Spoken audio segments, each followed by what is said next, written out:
Yo, you guys, this is Blacklist of the Abyss, and you're watching my review for Brynhildr in the Darkness, aka Kiwaguro no Brynhildr, aka Goku Koku no Brynhildr, episode 12, alright?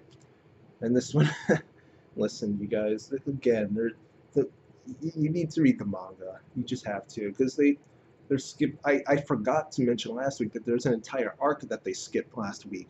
There was an arc with another magic user called Mizuga, alright, and they completely skipped that. That arc had a lot of development for Kazumi, Murakami, and the two of them together. They skipped that too. They're skipping everything. Oh man, you have to read the manga. You seriously have to, because there's a lot you're missing out on. Seriously, the story's really good, and you're missing out on a bunch of it. All right, so yeah, but I guess I'll just get started with the actual episode. It's revealed that 1107 is actually Kotori. Alright, so she must have something special about her, just like Neko does. Because we already know there's something special about Neko because she believes she is the one who has to beat Valkyria. Alright, but if the lab is after Kotori, then there must be a reason for that, so she has to be special as well. Alright, and Ichijiku, I forgot his name for a second. Ichijiku just tells Mako to kill everyone except for Kotori, alright? And Murakami starts to think about what he can do to stop that. And he sees Hatsuna, so he decides to start begging for his life so that Mako gets distracted. At least I would assume that's why he was doing it. So she can get distracted, and then Hatsuna goes up behind her and tries to hang her up.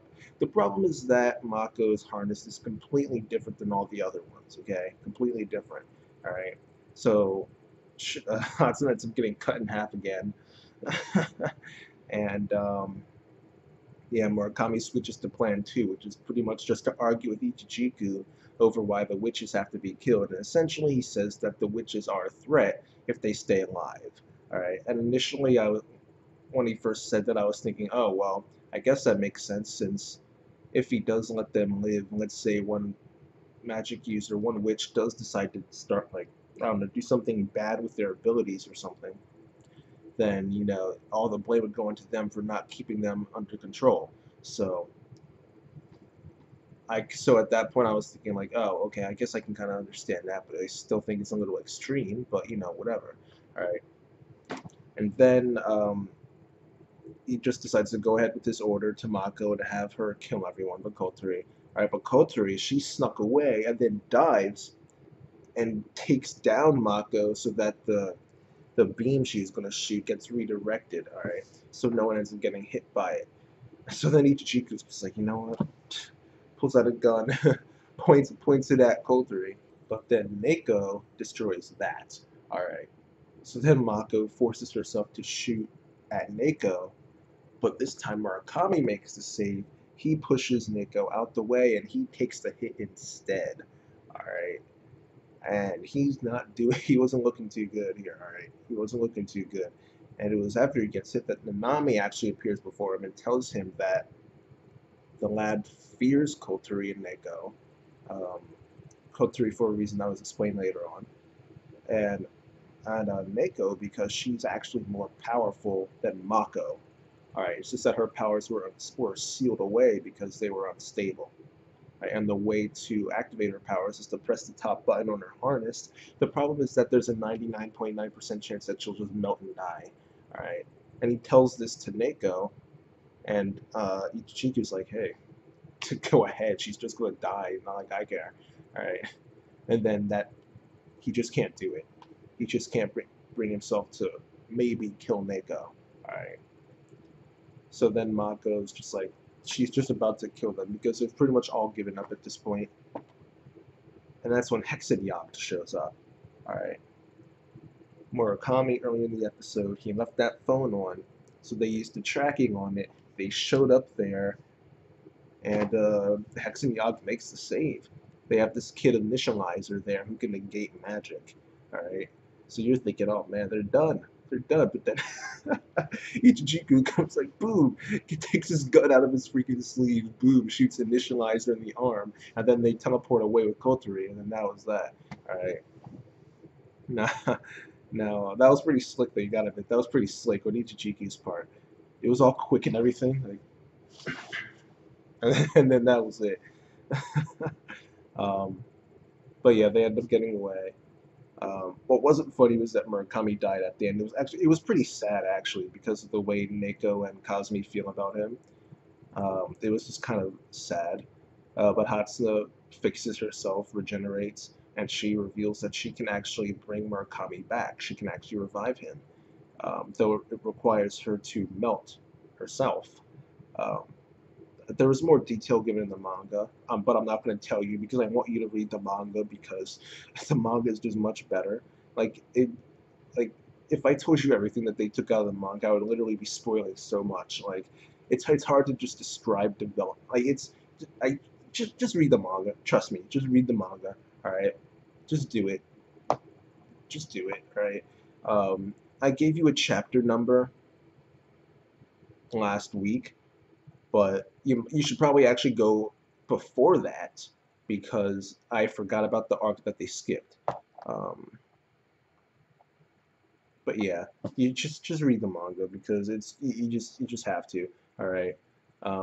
But yeah, Hatsune sacrifices herself. Not really, but she sacrifices herself to bring Murakami back, and Neko was giving him CPR too. So her and Kazumi were helpful as well. Um, and like I said, Hatsune's not actually dead. In the manga, this was funny because because Murakami was sitting there like saying, "Why, Hatsune? Why would you sacrifice yourself to save me? You shouldn't have done that. You should have lived." And then all of a sudden, Hatsune just starts speaking like, "Oh, I'm not actually dead."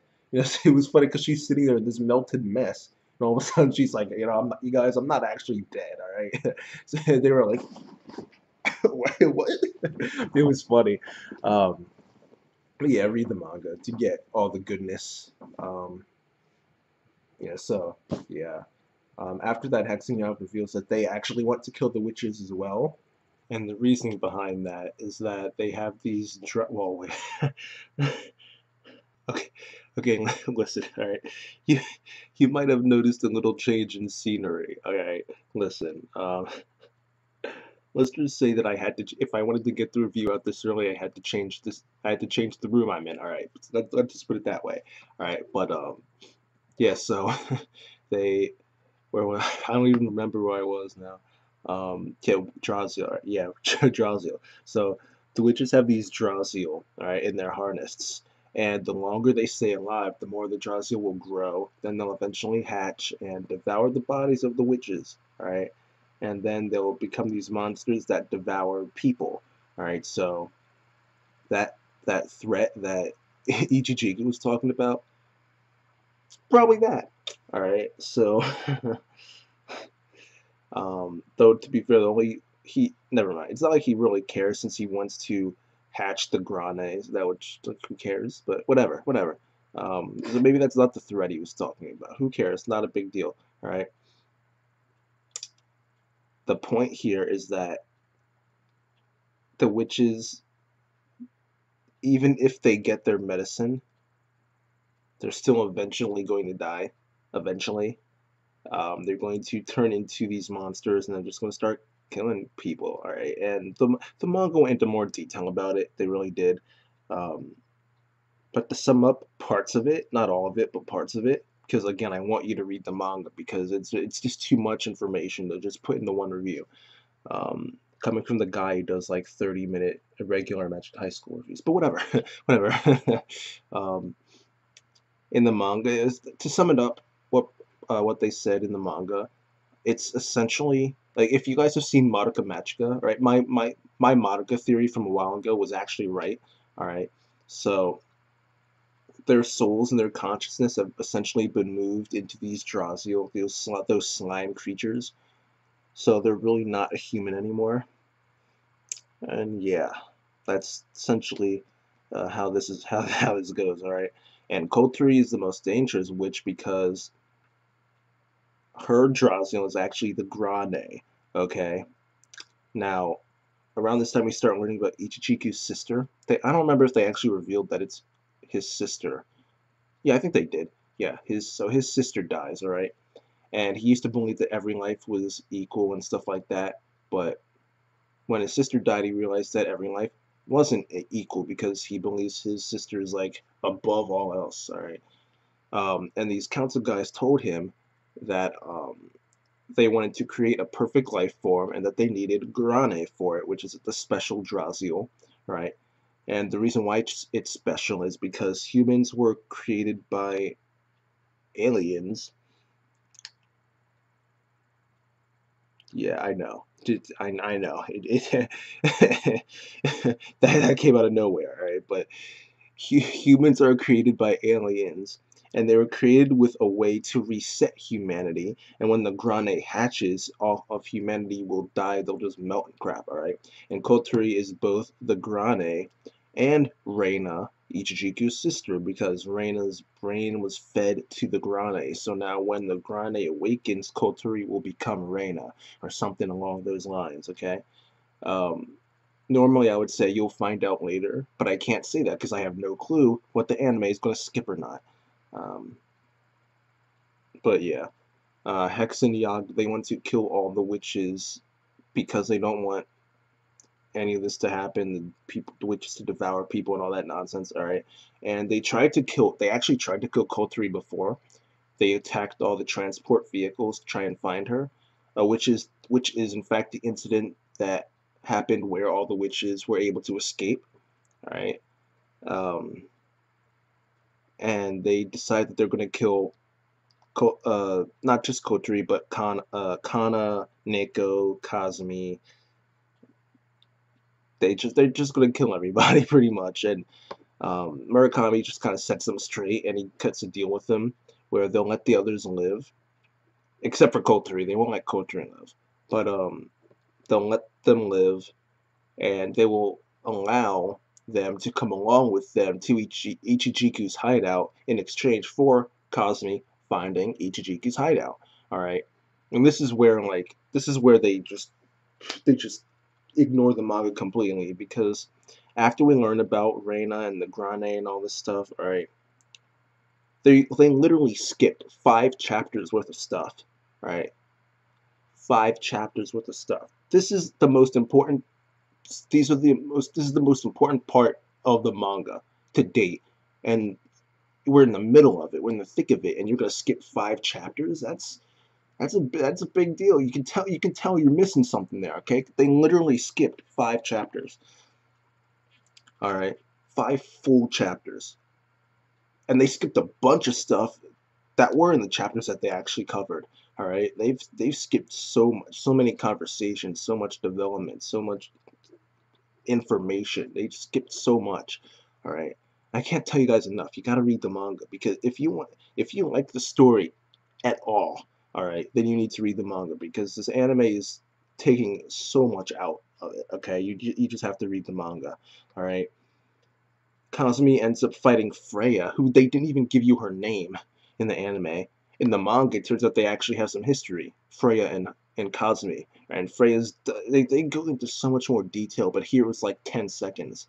Kazumi has this battle. It was pretty legit in the manga, but in the anime they cut it down. She has this battle with Freya, and she wins. She gets information. She finds out where Ichijiku's hideout is. And we see that Hatsune has actually started to regenerate. So that's your little hint there that Hatsune isn't dead. But like I said before, we already know she's not dead if you read the manga, because in the manga she revealed that she wasn't dead a long freaking time ago. Alright? But yeah, the end of the episode is the Grane hatching.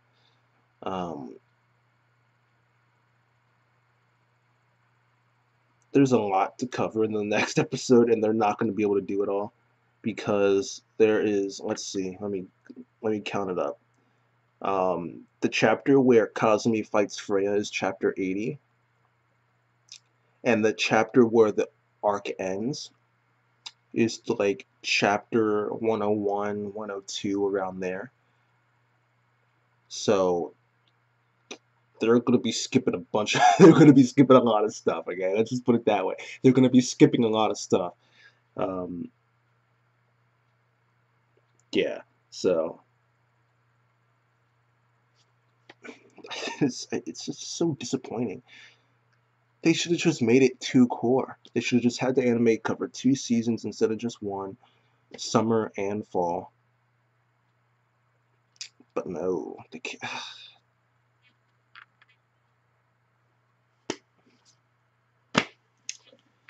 That's it, you guys. That's it for the review. I guess I'll give the chapter. I guess I'll give the episode an 8 out of 10 because it did reveal a lot of information and all that, but it also kept a lot of stuff out. So being a manga reviewer, being a manga reader, it's just I can't forget what I already know. So I can't reduce the impact of how stupid these people are for doing what they're doing. I just can't help but let you guys know and have it impact my reading. Um, if you're an anime only viewer, then this episode was probably a 9 out of 10 for you, or maybe even higher. But for me, I can only give it an 8 out of 10 because they skipped so much. It's hard to get into it when you know that there's good stuff that they're purposely not showing you. And this isn't going to have a second season for a long time because this arc, like I said, ends in like chapter 101, 102-ish. 101 actually, I think. It's either chapter 100 or 101. All right. And the latest chapter that came out was like chapter 104, I think, or like 103. So there's not going to be a second season for a long time. Long time. All right. So don't get your hopes up that that they'll fix their mistakes, because even if they do, it's going to be, like I said, a long time. Covering 100 chapters with one season means if they're going to do a second season, they'll need to wait at least 2 years for enough material in the manga. Alright, so I'm just rambling on now, and let me just end the review here. Episode gets an 8 out of 10, and that's that, you guys. Rate, comment, subscribe, and I'll see you guys next time.